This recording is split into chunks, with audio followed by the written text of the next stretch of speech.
గుళ్ళో కూడా దాన్ని వాటేసుకొని తిరుగుతున్నావంటే నీకు సమాజం అన్న ఎవరన్నా లెక్కలేదు. ఛీ! నీలాంటి వాడి గురించి నేను పాజిటివ్గా ఆలోచించాను చూడు. నాది బుద్ధి తక్కువ. గాయత్రి, నువ్వు తప్పుగా అర్థం చేసుకున్నావు. స్వాతిని నేను తీసుకురాలేదు. వద్దు, ఇంకా నువ్వేం చెప్పొద్దు. నా కళ్ళతో నేను చూశాను. నీ కళ్ళతో చూసిందేది నిజం కాదు గాయత్రి. ఏమైంది గాయత్రి? చూడక్క, స్వాతి అనే అమ్మాయితో అఫేర్ పెట్టుకోవడమే కాకుండా ఆ అమ్మాయిని గుళ్ళో కూడా తీసుకొచ్చి ఇక్కడ కూడా సరసాలాడుతున్నాడు ఈ మనిషి.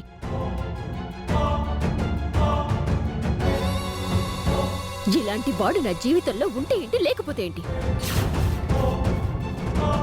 గాయత్రి, నువ్వు అపార్థం చేసుకుంటున్నావు. అక్క, ఆ స్వాతితో అఫేర్ పెట్టుకున్నాడక్క. ఆ స్వాతి గుడికొచ్చిందో లేదో అడుగు. ఆ స్వాతి గుడికొచ్చినట్టు నాకు తెలియదు గాయత్రి. నేను వదినతో మాట్లాడడానికి వచ్చాను. అనంత్ గారు, మీతో నేను తర్వాత మాట్లాడతాను. మీరు ఇక్కడి నుంచి వెళ్ళండి. అది కాదు వదినా, గాయత్రి నన్ను అపార్థం చేసుకుంటుంది. మీరు కూడా అబద్ధాన్ని నమ్ముతున్నారా? ఏమున్నా సరే తర్వాత మాట్లాడుకుందాం అనంత్ గారు. దయచేసి మీరు వెళ్ళిపోండి. అది కాదు వదినా, ఆ స్వాతిని తీసుకొచ్చి మీ ముందు నిలబెట్టి మా ఇద్దరి మధ్య ఏం లేదని నేను నిరూపిస్తాను. వద్దు అనంత్ గారు, మిమ్మల్ని వెళ్ళిపోమని చెప్తున్నాను కదా. దయచేసి వెళ్ళిపోండి.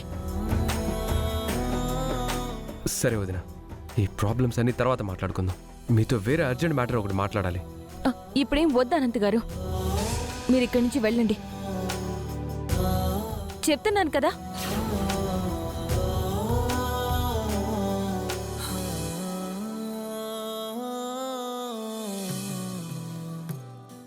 గాయత్రి, గాయత్రి ఆగవే.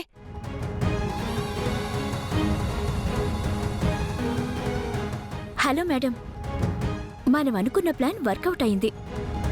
వాళ్ళు కొట్టుకుంటున్నారు. సూపర్ స్వాతి, నేను చెప్పినట్టే చేశావు. నీకు నేను అమౌంట్ ట్రాన్స్ఫర్ చేస్తాను. సరే మ్యామ్.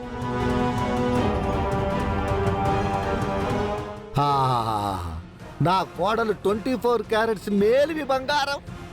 మాస్టర్ ప్లాన్ అలా వేసిందో లేదో ఇలా అమలు పరిచేసింది. చూసి నేర్చుకోవే. బుస్సు, ఇలాంటివి మేము చాలా చేసాంలే, కానీ మేము ఫెయిల్ అయ్యాం.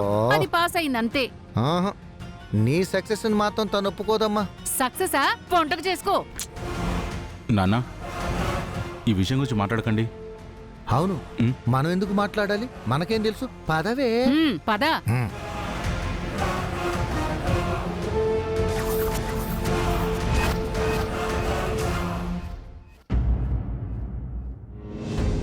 గాయత్రి,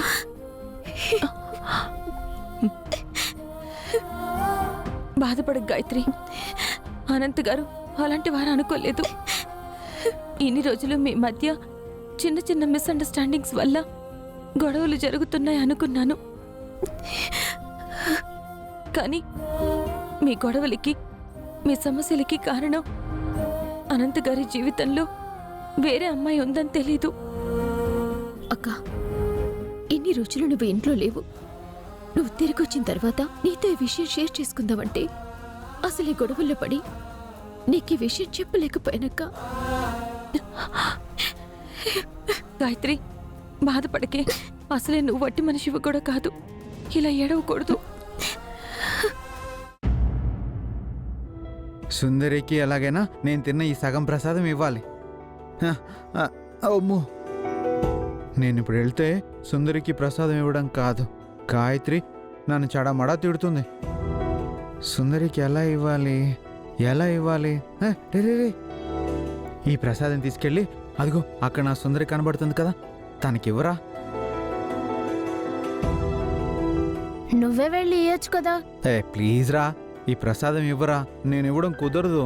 నీకు ఆవిడ ఏమవుతుంది? సుందరి నాకు భార్య. నా భార్యకి ఈ ప్రసాదం ఇవ్వమంటున్నాను రా. నీ భార్యకి నువ్వే వెళ్ళి ఇచ్చుకోవాలి గాని నేను ఇవ్వడం ఏంటి? అరే ప్లీజ్ రా, ప్లీజ్ ఇవ్వరా, ప్లీజ్ రా, ప్లీజ్ రా, ఇవ్వరా, ప్లీజ్ ఇవ్వరా, ప్లీజ్ ఇవ్వరా, ప్లీజ్.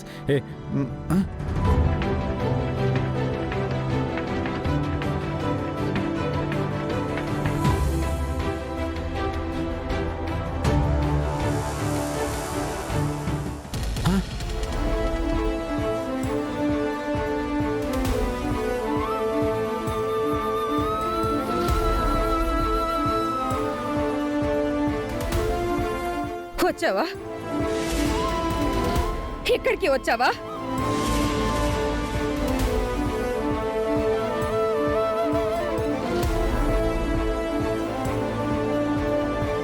అమ్మా, నా కూతురు భవిష్యత్తుని సగం నాశనం చేశావు. ఇంకా ఏం మిగిలిందని వచ్చావు ఇక్కడికి? అసలు మిమ్మల్ని ఎన్నిసార్లు తిట్టినా బుద్ధి రాదా? నా కూతుళ్ళని కలవడానికి గాని నా కూతుళ్ళ జోలికి గాని రావద్దని చెప్తుంటే నీకు అర్థం కాదా? అమ్మా, నువ్వు ఆవేశపడద్దు, నువ్వు ఆగు. నువ్వు ఉండమ్మా. బాలగారు, మీరు వెళ్ళిపోండి. ఆ, సరే సుందరి. అత్తయ్య గారు, మీరు ఆవేశపడకండి, నేను వెళ్ళిపోతా. వెళ్ళరా, వెళ్ళ వెళ్ళి కలుడు. అమ్మా, ఆవేశపడద్దని చెప్పాను కదా. బాలగారు, మీరు వెళ్ళండి. వెళ్ళు, ఆ, ఆ. వెళ్ళరా. కర్మ. అమ్మా, పద, ముందు ఇంటికి వెళ్దాం. గాయత్రి, పద, రా.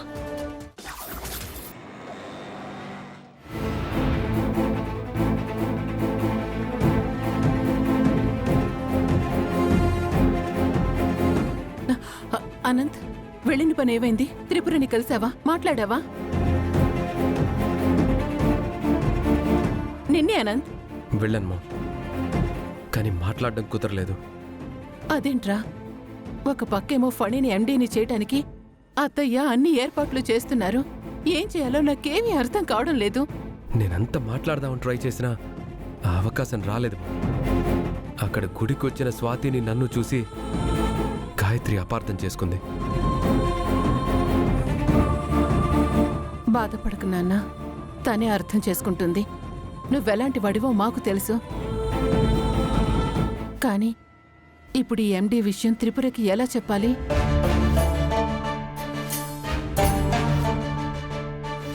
ఎలాగైనా వదినికి ఈ విషయాన్ని చెప్పాలి. ఫణి మాత్రం ఎండీగా ఉండడానికి నేను ఒప్పుకోను.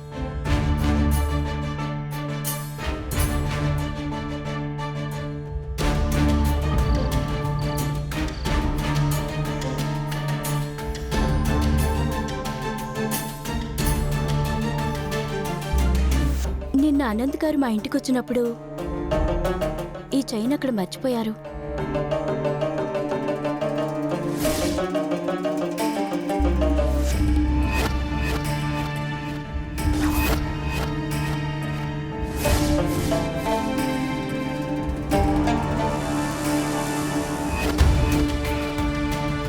చిచ్చి, గుడెను కూడా చూడకుండా ఎంత బర్తికించేశారో.